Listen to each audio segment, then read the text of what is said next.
Hello mga kabibi ko, magluluto tayo ngayon ng liempo.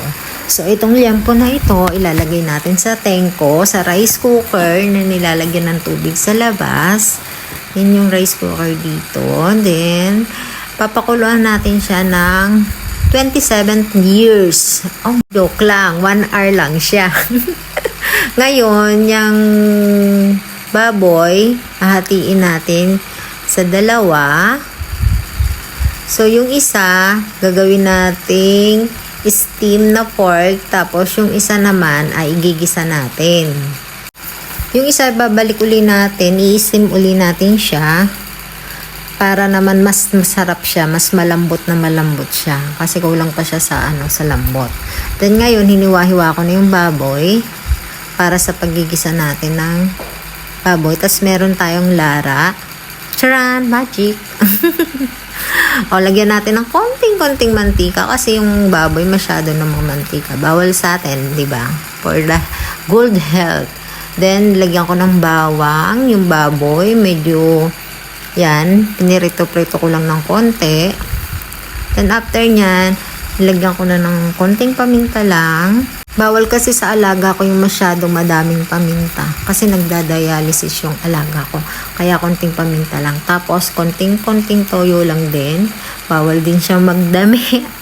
Uulitin ko, high blood uli ako. So, kukunti lang din naman pati ang niluluto natin. Kaya much better na tigka-kaunti lang din yung lasa ng pagkain natin. Pero talaga, ang mga Taiwanese kasi bawal din talaga sa kanila yung maaalat. Hindi nila gusto yung mga ganong maaalat. So, ilagay na natin yung lara.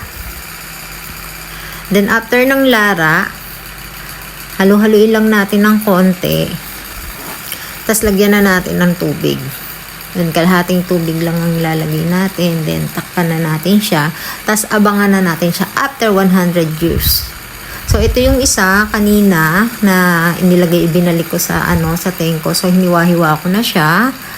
Then, presentation lang ng konti.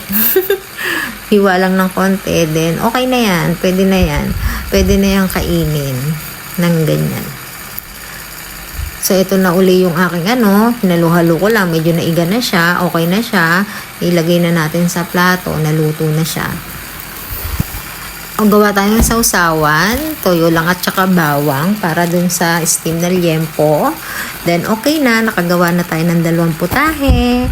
This is it! Okay, bye!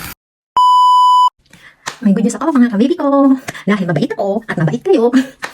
Sa lahat ng magla-like at mag-share ng page ko, tapos sa lahat ng mga mag-share ng mga videos ko, every week may mananalo na 100 pesos through GCash. Yun ay ilalive natin sa weekend. Tuwing weekend magla-live tayo. Kailangan lahat ng videos ko this weekend na i-share na. Then doon ako mamimili. Pag na-share nyo ng these 7 days, na-share nyo lahat ng videos ko, doon ako mamimili kung sino bibigyan ko ng 100 pesos through GCash. Kaya naman, share na, then like. Thank you sa support. Okay, bye.